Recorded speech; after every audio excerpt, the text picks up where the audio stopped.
So welcome everybody, and thank you for joining us for today's webinar, which is part of our webinar series funded by the Australian Government Department of Health, Disability and Ageing. And if you have joined us before, you'll know that what these webinars and webinar series are all about is how to apply evidence into practice, which is part of our comorbidity project. My name is Christina Morel. I'm an Associate Professor and Program Lead of Treatment and Translation in Complex Populations at the Matilda Centre for Research in Mental Health and Substance Use here at the University of Sydney, where I also lead this comorbidity project. And I'm joined by other members of our comorbidity project team today as we bring you today's webinar, which is being presented by one of our long-term collaborators, Professor Vanessa Cobham. But first, I'd like to take a moment to acknowledge and pay respects to the traditional owners of country on which we're meeting today and recognise that we are joining from many different lands.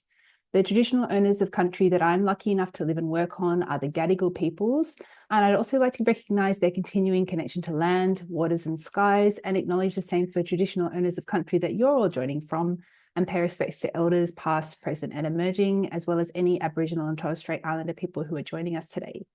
I'd also like to recognise and acknowledge the many people with lived and living experience of mental health conditions and substance use, as well as their families, carers, loved ones and chosen families, many of whom have been involved in our comorbidity project and the development of our resources over so many years. You'll all know to please use the Q&A button for questions for Vanessa and the chat for any comments or anything other than questions for Vanessa, which just helps us in the team keep track of what we pass on, or whether there are any questions, any requests for support or help or technical issues that we need to jump in and help with. And yes, we will be making the recording and handouts from today available on our website in the next few days or early next week. If you find Zoom chat distracting, you can have a play around with settings on your end to disable the messages that you see, and our team will post that link in the chat if you want to have a play around with it later. You can access our webinar library at our website. The link to do that is on screen and we'll post that in the chat. This is also where you can register for our next webinar when that's scheduled, which we don't have on there at the moment. We will be looking to finalise that in the next couple of weeks, so please stay tuned. And if you have a few minutes at the end of the session today, please take a moment to let us know if you've got any feedback or suggestions for future webinars. We have been scheduling ones in the last few in response to your feedback. So thank you for taking the time to do that. And now it's my very great pleasure to introduce our presenter for today, Professor Vanessa Cobham. Vanessa is a clinical psychologist who holds research and clinical appointments within the School of Psychology at the University of Queensland and within Children's Health Queensland's Youth and Child Mental Health Service. She's a global leader in child and adolescent mental health with over 30 years experience and expertise in the fields of emotional disorders, parenting, post-traumatic mental health, community-wide trauma, consumer co-design, and the interface between physical and mental health. Since 2006, Vanessa has been seconded on several occasions to direct child and adolescent mental health responses following different Australian disasters. She's also been involved in providing consultation to government and training to clinicians both nationally and internationally following natural and man-made disasters, and her research has been cited in national and international government policy documents. So we're very pleased that Vanessa could be with us today. Thank you so much, Vanessa, and I'll hand over to you to get ready when you're started. To get started when you're ready, rather. Thanks very much, Chris, and thanks so much for the invitation to be here today.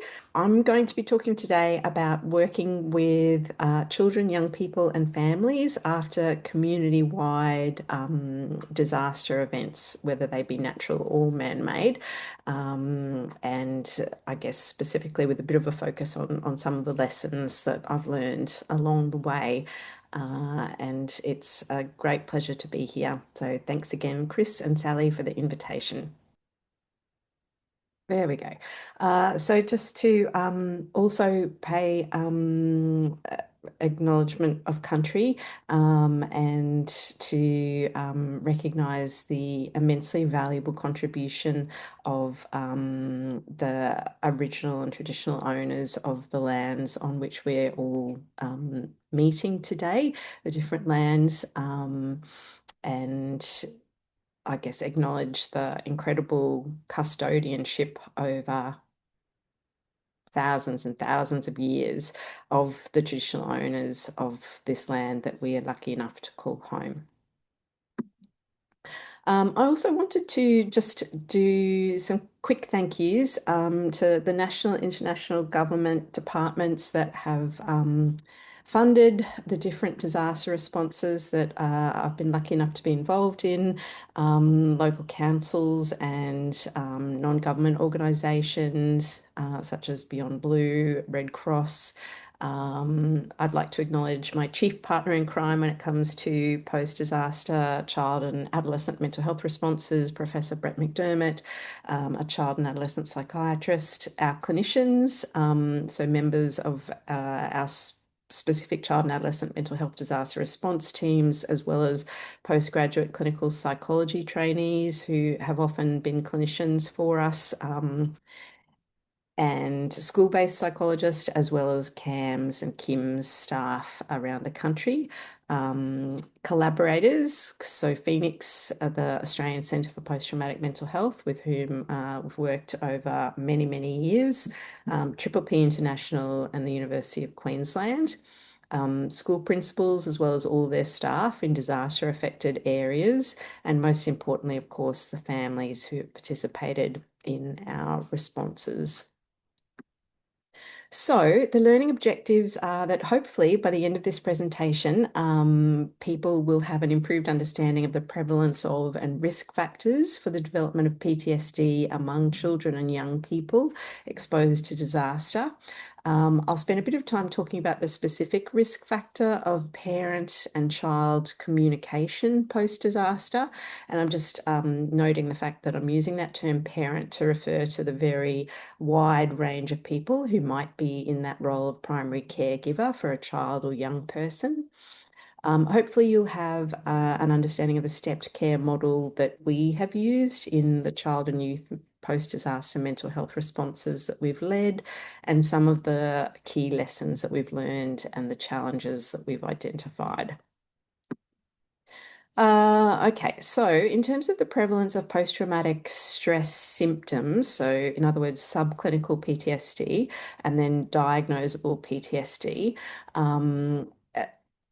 we're looking, first of all, at about 11% around the world of children and young people, which I'm going to abbreviate from here on in to CYP, that have been exposed to a natural disaster before they get to the age of 16. And of course, this is a number that is just increasing with climate change. And what we know is that most kids and young people will experience some short-term distress, understandably, in these situations, but the majority do not go on to develop any kind of diagnosable mental health problem. In terms of the prevalence rates for that subclinical post-traumatic stress, we're looking at sort of 30 to 70% of kids who and young people who will demonstrate that. And when we're talking about diagnosable PTSD, we're looking at somewhere between 5 and 10% following a community-wide disaster. So I just wanted to play you a little bit of footage. These are real children and young people who have been involved in different disaster responses. And obviously this is, we have their permission to be playing you this bit of footage. If I can make it work. I mean, sometimes you wake up and think that your house is still going to be there, even when you're living in a different one. Because my childhood home hadn't been anywhere else. Every night when I go into bed and I get scared because there's no one there, and because because I'm thinking the flood might come while I'm sleeping and I might get separated. I still think about that. Mm. I guess the other thing to note in terms of either post-traumatic stress symptoms or diagnosable PTSD is that you see a really high rate of comorbidity with these presentations in kids and adolescents. So the most commonly comorbid kind of presentations are going to be things like anxiety and depressive disorders. For adolescents and particularly older adolescents, there's also going to be substance use disorders. We also see disturbed sleep, an increase in behavioural difficulties. But having said all of that, PTSD tends to be by far the most common diagnosis that young people will develop if they do develop a mental health diagnosis post-disaster. And the other conditions will typically be secondary to that if they are new conditions. And so for all those reasons, PTSD really represents the most efficient treatment target in terms of what to work on. Okay, so this is a not exhaustive list of the risk factors that put some children and young people at greater risk for developing PTSD post a community-wide disaster compared to other kids and young people. So I suppose the first thing to say is that kids and young people do represent a particularly vulnerable group post-disaster. Some of that is about their developmental age and stage and their sort of cognitive and emotional capacity, developmentally speaking, to be able to manage the distress and all the psychosocial sequelae that come in the aftermath of a disaster. Some of it's also about the fact that children and young people exist, as we all do, but I guess children and young people are much more dependent on the system in which they exist. And when we're talking about a community-wide disaster, everybody in their system, their family members, the people at school, their peers, and so on, everybody has been impacted by the same disaster to varying degrees, of course. But so what this means is that the people that they might normally rely on for support may be less able to provide that support. So there's a few different reasons why this is a group in terms of the lifespan that's particularly vulnerable after a disaster. Other factors to think about are what children and young people actually bring to the disaster. So we know that if people have a history of a previous kind of psychological difficulties, and particularly if they have past exposure to potentially traumatic events, that this increases their risk for developing PTSD in the context of a community-wide disaster. We know that in terms of what their experience has been during the disaster, the greater the degree of objective exposure, the greater the degree of risk. But even more importantly than that, it's about subjective threat. So if you could ask a child or young person who'd been involved in a community-wide disaster like a terror attack or a natural disaster, only one question in terms of getting a sense for how risky they are for developing a mental health problem, the question probably should be, did you think you were going to die? And kids who say yes to that question are at vastly increased risk of developing PTSD post-disaster. The extent of loss is also an important contributing factor to risk. But of those three variables related to experience during the disaster, it's actually perception of threat, regardless of objective danger, that is the biggest predictor there. How other people respond is really important. So in the aftermath, kind of the degree to which kids and young people are exposed to frightening information, typically via media, but also through the conversations that they're kind of privy to amongst the adults in their life, the degree to which there's kind of overprotection going on and extreme adult anxiety. These sort of behaviours can be really problematic. And we know that parent distress and specifically post-traumatic stress is a really important contributing factor. So there was a really neat study published, more than 10 years ago now, that showed that when you controlled for exposure to, so objective exposure to various disasters, parental post-traumatic stress contributed to children's distress but not the other way around. So this is unusually, when we're thinking about parent-child dyad situations, this is unusually a one-way sort of scenario. And there's this idea that what might actually be at the bottom of the relationship between parental distress then constituting a risk factor for the development of PTSD in kids and adolescents is this idea that parenting changes as a consequence of the parental distress. And so some of the altered parenting styles that we know are important are the increased use of corporal punishment post-disaster for parents who are experiencing their own post-traumatic stress, parenting that is more anxious and overprotective, so less granting of autonomy than it was before the disaster. We also know that parents' capacity to be able to kind of notice and respond appropriately to children's distress is something that can change in a way that increases children's risk post-disaster. And then the last one, which I'm going to talk a little bit more about, is this idea of communication styles between parents and children or young people post-disaster.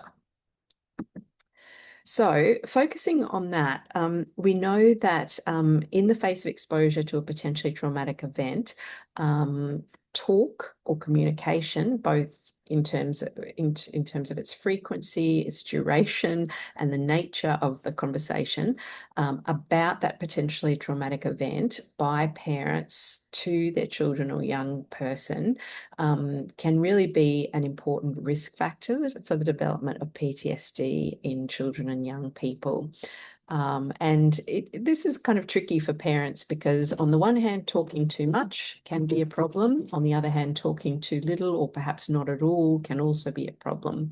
So if we think about talking too much to begin with, why might it happen? Well, often it will happen because parents are extremely distressed themselves and they're wanting to talk about it as a way of sort of working through their own distress.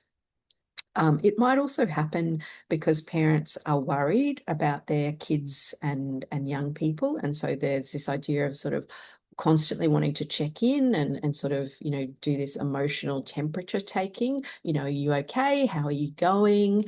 In a way that wouldn't normally happen in that kind of dyad. And so why might this be a problem, the talking too much? Well, there's a few different reasons. When parents are talking a lot about what has happened, whether it's a natural disaster, a terror attack, a school shooting, because this is actually where a lot of this communication research has come from, school shootings, it can be a problem because it can communicate a sense to the child or young person that the parent is really distressed. And so kids might then kind of be like, well, do I need to be worried about my parent? Like, are you okay? And I don't know if you're okay. You seem a bit uncontained. Not that they would be using those kind of words, but that's sort of the sense. It can also communicate that there is actually something to be worried about. So I've certainly had young people say to me post-disaster, look, I think I'm going okay, but I'm a bit worried about mum. She just keeps coming and finding me and asking me if I'm all right. And like, that's weird. And I don't think she's doing very well. So there's definitely that kind of sense of, are they okay? And also, is there something that they know that I don't know that means that I should be worried? So there's some of the reasons why talking too much might be a problem. Talking too little or perhaps not at all, why does this happen? So there's a few possible reasons why it might happen. Probably some of the most common ones are that parents just don't know how to talk about it or what to say. There's also a pretty common concern amongst parents and I would say clinicians too, for that matter, that talking about it is actually going to make things worse. And so that idea of, that old proverb of sort of least said, soonest mended, is very much something that people really believe. So that is very much a reason why parents might not talk much or at all about what has happened. And why might all of this be a problem? Well, if parents are not talking about what's happened very much or at all, it can lead kids and young people to sort of think, well, maybe I'm overreacting. Everybody else seems to be okay. What's wrong with me? Maybe I'm kind of weak, and I really shouldn't be letting this get to me. So it can communicate inadvertently that sort of message. It can also mean that kids and young people feel really alone and like they don't have an avenue to express their feelings. They may worry about their parents again. And the final reason that this can be a problem is that it creates an informational vacuum. If something is not being talked about, because we're a meaning-making species, and kids and adolescents exactly the same as adults in terms of wanting to understand and make meaning of their experiences, where there's no scaffolding of that, kids and young people will come up with their own theories, and sometimes the theories and ideas and kind of information that they're coming up with are even more scary than the reality. So I suppose the sort of general guidance that we try and give to parent-type people as well as other important adults in a child or young person's life are very much around taking your cues from the child or young person, making it very clear that you're interested and sort of open for business, so to speak, in terms of answering any questions or talking about it to the extent that they want to, making sure that you're using developmentally appropriate language, so the way you answer exactly the same question from a 7-year-old compared to a 15-year-old is going to be quite different. We want to make sure not to provide more detail than they're actually asking for. Making it really easy for them to let us as adults know if we're actually kind of going on too much about it and gabbing too much. It's important to validate a child or young person's emotions, but to also be matter of fact around, well, how are we going to manage those emotions rather than spending long periods of time sort of focusing on how bad the child or young person is feeling. And in terms of your own distress as an adult, to make sure that you're seeking support from your own network rather than relying on your kids to be in that sort of role of confidant. Okay, this is another video illustrating this idea about communication. I feel like I need to pull back and not talk about it so much. It's sort of like they hear too much, maybe. I don't know. I feel like for the first 2 months, that's all we did was talk about the fires over and over, reliving every step of the way, what happened and how we felt. Whereas now I think maybe we'll talk about it too much. Okay, so moving on to the stepped care model that we've used across a number of different settings and types of disasters. So starting from the bottom up, basically what's happening with this model is that it's getting more intense as you go up the model, but the number of people who require that level of intensity is getting smaller again as you go up the model. So at the bottom, we've got sort of some universal interventions that are offered to everybody. So communication, and just sort of information basically, and specifically this message that most people are going to be fine in terms of their mental health post-disaster. And then moving up to the green level, there's very much a focus on parenting and school staff.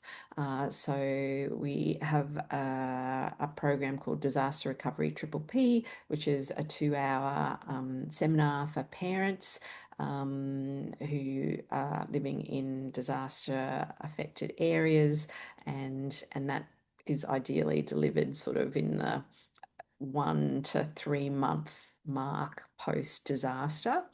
And the school-based training is delivered to educators again in that sort of early phase, 1 to 3 months post disaster. And that's about, I guess both interventions are about trying to help those adults to feel more confident with being able to recognise the signs and symptoms of distress post-disaster in children, to understand that, you know, most kids are going to be fine. They're going to experience short-term distress, but then begin to kind of track back to their pre-disaster trajectory without needing intervention, but also kind of knowing, I guess, when to be concerned and to be seeking further help. So that's sort of what those interventions at the green level are about. And then at the purple level, this is about screening. So the thing about post-disaster environments is that children and young people's mental health is very low down on anybody's list of things to be worried about. There are typically, for most families, many more pressing immediate concerns, things like making sure that we've got a roof over our heads, that we've got new clothes, that kind of thing. So what that means is we have to be quite proactive in terms of figuring out who actually is going to require support and mental health intervention. And so I'll talk a bit more about this in a moment, but it's this idea of school-based screening. So going into highly impacted areas and offering this idea of what we refer to as an emotional health checkup. And so we're doing screening in schools. It's typically when we have sufficient funding, we'll typically do a 2-stage screening process. So the first stage will be pencil and paper questionnaires in classrooms for children and young people whose parents have consented to that. And then the second stage will be a diagnostic interview with parents and children or young people who have come up as being sort of either moderate or severe in terms of the things that we're screening for. And then at the very top of the model is free school-based trauma-focused cognitive behavioural therapy offered to kids and young people who have got through that second stage of screening and are screening as meeting criteria for PTSD and one or more other conditions that we've screened for. But that's a very, very small proportion of the whole population that we would be targeting with a model like this. So I just wanted to use one particular natural disaster as a bit of an example of how the pointy end of the model, the intervention, the screening and intervention actually works. So this is data and the process, I guess, from our Lockyer Valley response, which was part of the larger Queensland flood and cyclone response in 2011. But there's a small community in Queensland called the Lockyer Valley, which consists of a number of very little towns, and these communities were arguably the most impacted area of the state, and this particular disaster in the Lockyer Valley represents Queensland's worst natural disaster to date in terms of loss of life, because of course in Australia we have fairly predictable natural disaster seasons, so to speak, which means that fortunately our loss of life doesn't tend to be particularly high. The damage is typically more in terms of infrastructure and finances and so on. But this particular disaster did involve a significant loss of life. There were 29 people who were killed in the very small communities where pretty much everybody knew each other. And you can see these images from that disaster sort of representing what was happening on the day. People, climbing onto their roofs in the hopes of being rescued by SES helicopters. Okay. So this is just a bit of an overview of the resource that we were using in the free school-based intervention program. So there are 2 parent sessions that are offered, and again, always we offer this stuff at school. We're trying to reduce the barriers to people accessing treatment as much as possible. So that program is called My Child's Story: What Parents Need to Know in Order to Help.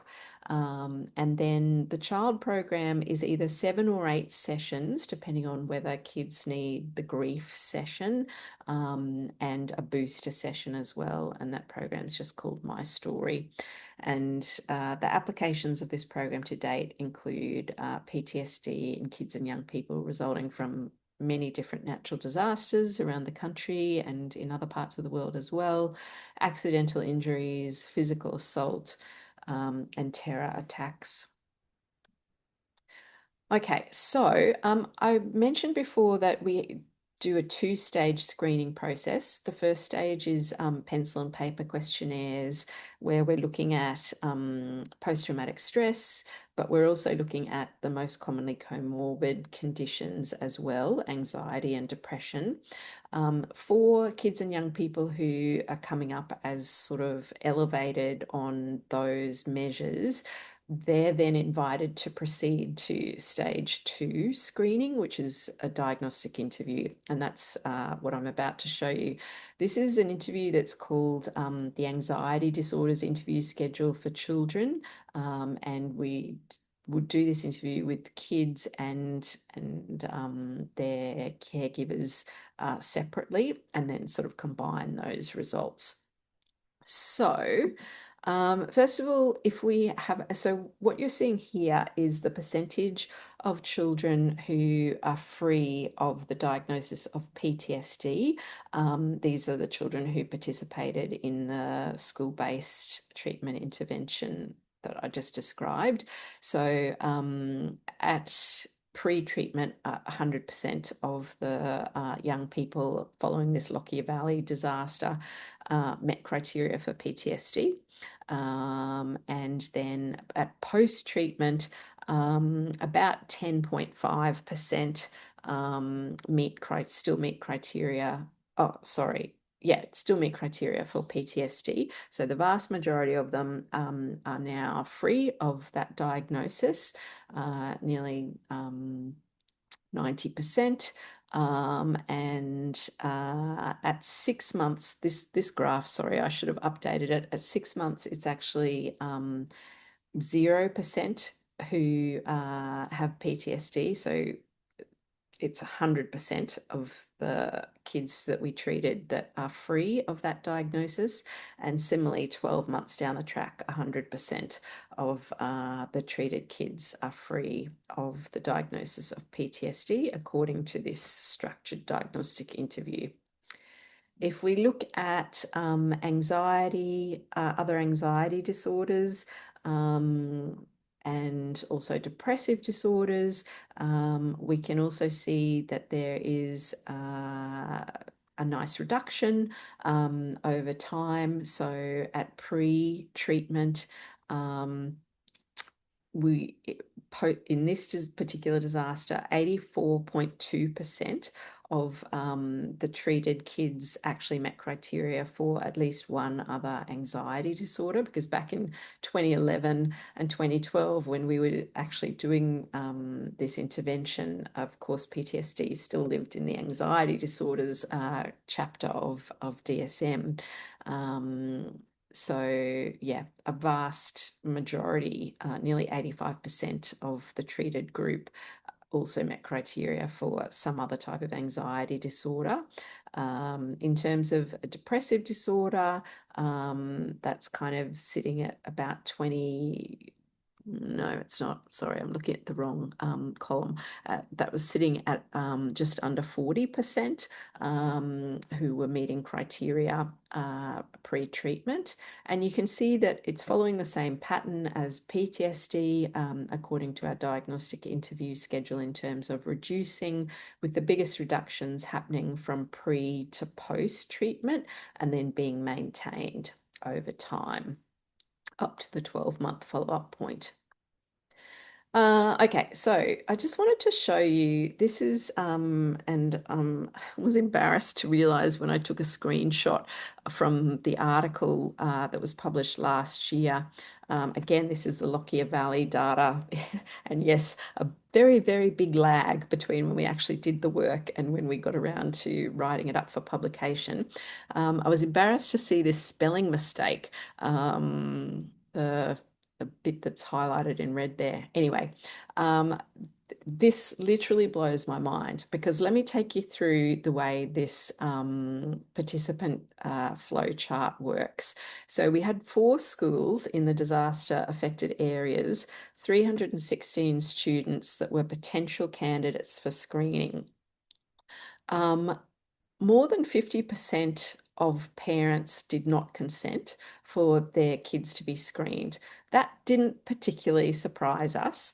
So what that meant was that we screened 150 kids, and now I'm talking about primary school aged kids. So of the 316 who were our sort of potential target group, we ended up getting consent to screen 150 of them. After they did the stage 1 screening, the pencil and paper questionnaires, 80% of them, 80 of them, so just over 50% were in scope to proceed to stage 2, the diagnostic interview screening step. And all of those 80 did, in fact, complete the diagnostic interview. So both a parent and child version of that. After the interview, 57 or over 70% of those kids received a diagnosis of PTSD, and their parents were very clearly told, you know, your child's meeting criteria for PTSD. We would strongly recommend that you take up our offer of a free school-based, evidence-based intervention that will be delivered by either fully trained clinical psychologists or clinical psychologists in training. Now, this is really the bit that blows my mind, because of the people who were offered treatment, which was 48, because some of them were sort of excluded for different reasons. 48 families were offered treatment, and of those 48, 29 of those families declined treatment. So just over 60% declined treatment, leaving us with a group of 19 to actually treat, which represented just under 40% of the 48 that we were offering treatment to. So yeah, all these years later, this still, as I said, just staggers me. But we'll come back to that in terms of learnings, I guess. Okay, so what have I learned along the way, having been working in this sort of post-disaster space since about 2006? That certainly disasters can result in amazing altruism and goodwill amongst individuals and communities, but it's also really important to be aware of post-disaster dynamics that can occur. So things like one small community perhaps being unhappy about another community getting a different level of perceived support from the government in terms of funding and so on. Outreach is definitely the name of the game, and you can see even when you do that outreach, as hopefully was clear from that previous flow chart, that it's very hard to get people to come in and actually access treatment, even when it's free, even when it's offered at school. They don't have to go anywhere different or new. It's really hard to get people, which is kind of feeding into that next point, that it's important to adults in kids and young people's lives are not necessarily easily convinced of either the existence and or the importance of post-disaster mental health problems in kids and young people. And just sort of a little story on that. I do remember, because school principals are like the kings and queens of their own little kingdoms, and we have to go to each of the individual principals and say, look, here's our kind of program, our mental health response that we would like to offer through your school. What do you reckon? And I always remember one principal saying to us, no, all the kids in our school are fine. They're all fine. It's like, okay, well, that's statistically very unlikely, but there's not really, we have no recourse once you say that. Anyway, the rate of agreement when it comes to asking kids and young people compared to their parents about how they're going, and specifically when it comes to internalizing presentations like anxiety, depression, post-traumatic stress, the rate of agreement is very low. So parents really will underestimate relative to their children the significance of their children's internalizing symptoms. And this attitude that it's best to just let sleeping dogs lie, to look to the future, not the past, let's move forward rather than focusing on what's already happened, is just so much more commonly held and acted on than I realized. And I think that's, a big part of why we're seeing the kind of attrition that we were seeing in that flow chart. Some more lessons, just the value in talking to adolescents about what they need rather than thinking that we as adults know. One of the big things that adolescents have told me over and over again that they need in a post-disaster environment is help in supporting their friends. So that's sort of been a good learning over the years. That when we're asking for money from the government, or when we're trying to sort of shape up what that funding package looks like, that training and evaluation really needs to be part of it, so that there's a legacy left, both in terms of a trained up workforce and also being able to disseminate what it is that we do and find as a result of these responses. We're really having to compete in a post-disaster environment as far as parents kind of prioritizing different things. Parents are just facing so many different demands in a post-disaster environment. And as I said, their children's mental health is often really just something that they're not thinking about, or that they think is going to get better on its own, even when we sort of do specifically say, look, your child actually has PTSD.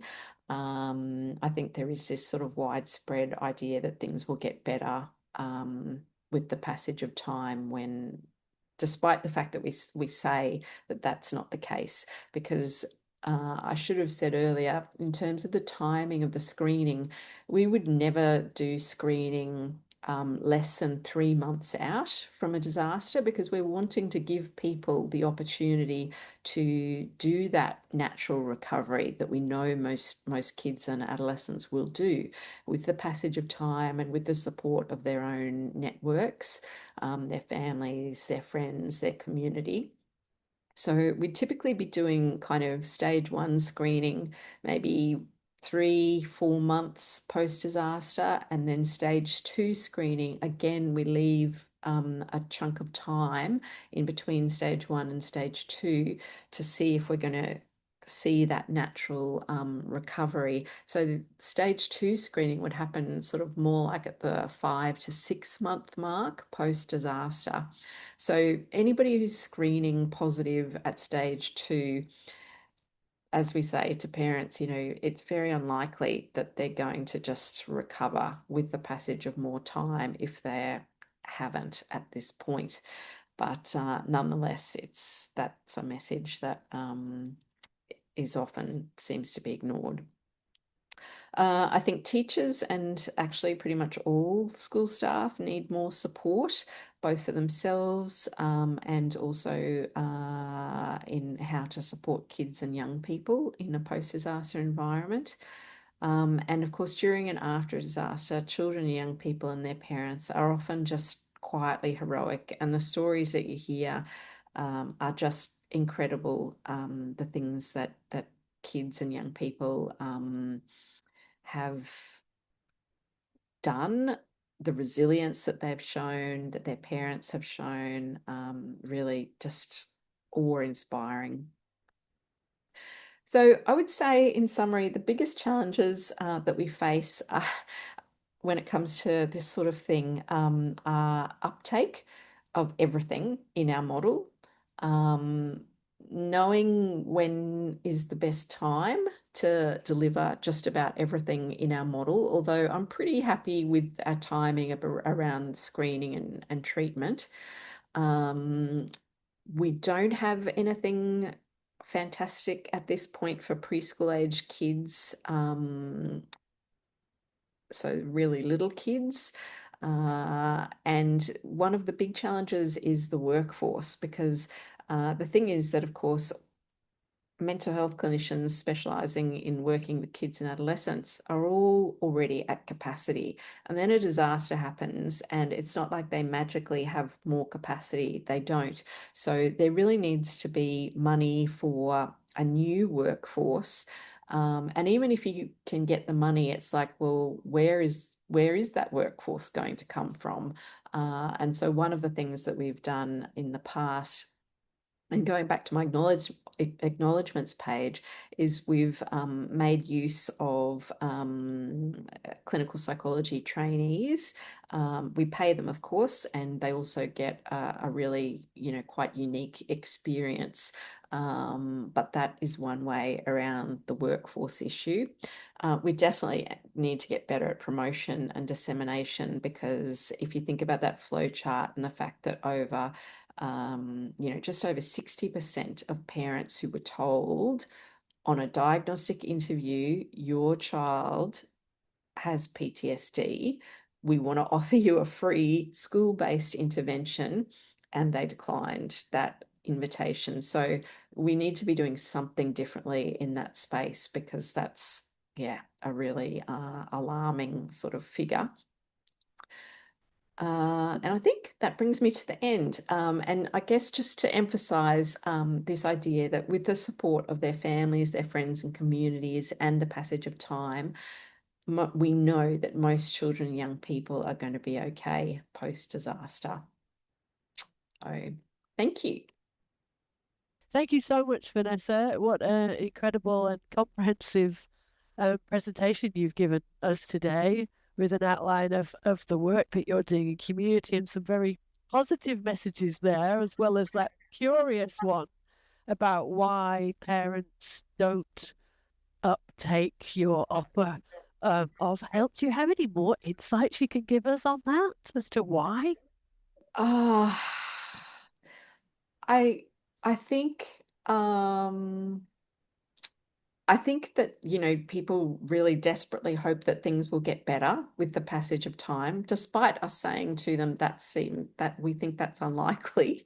I think that there is, you know, sort of still that stigma around accessing therapy, even though, you know, making it happen at school, kids are coming in and out of class for so many different things, you know, whether it's extra kind of reading support or whatever it might be.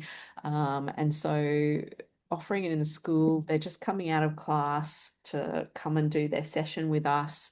So we were really trying to do everything we could to minimize the stigma, but I think that is still a factor for some families, definitely.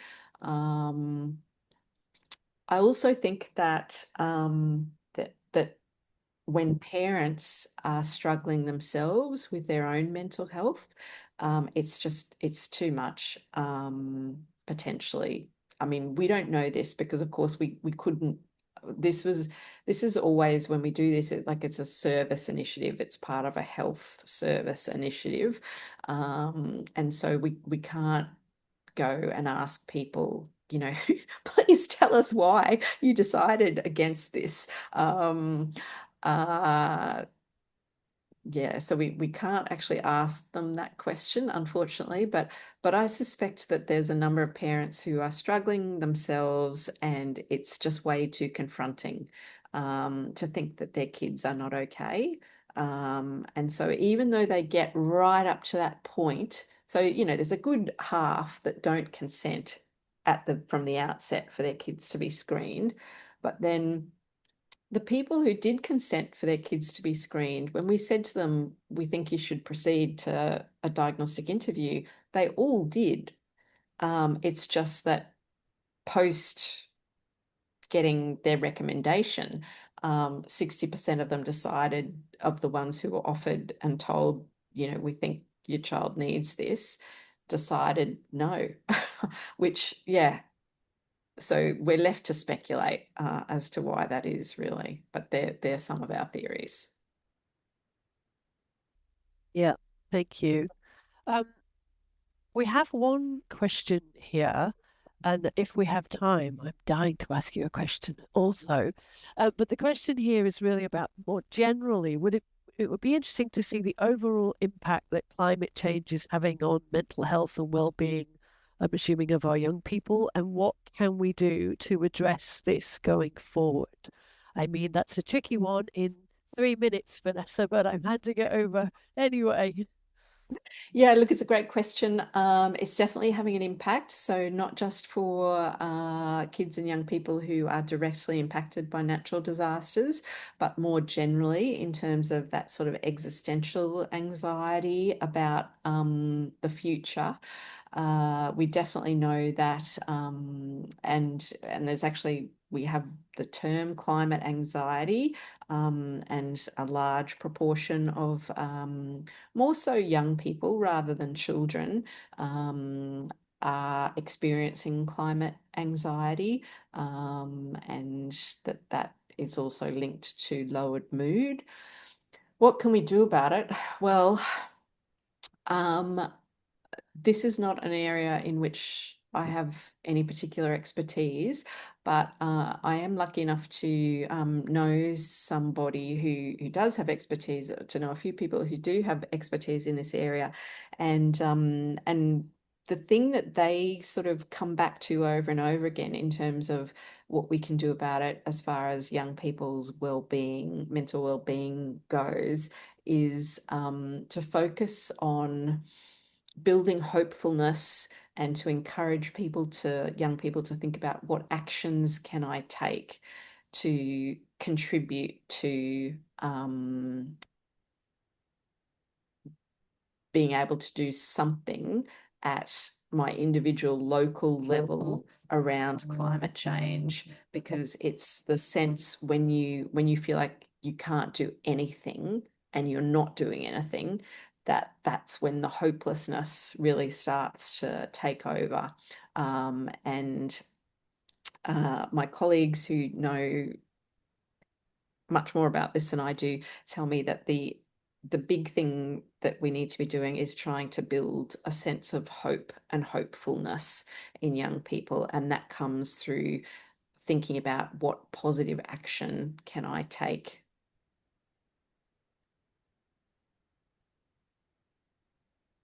Yeah, thank you so much.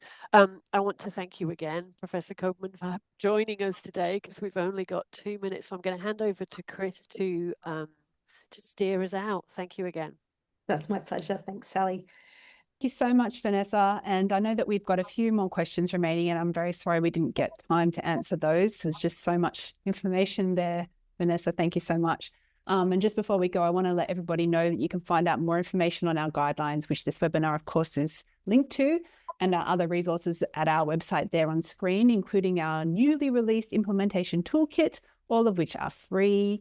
And for you practitioners out there, I will mention again that our online community of practice, which is also funded by the Australian Government Department of Health, Disability and Ageing, is available now. This is the professionals in Australia who work with people who experience co-occurring AOD use and mental health conditions. It's also free, and you can find out more by navigating via our guidelines homepage, or the link there is on screen.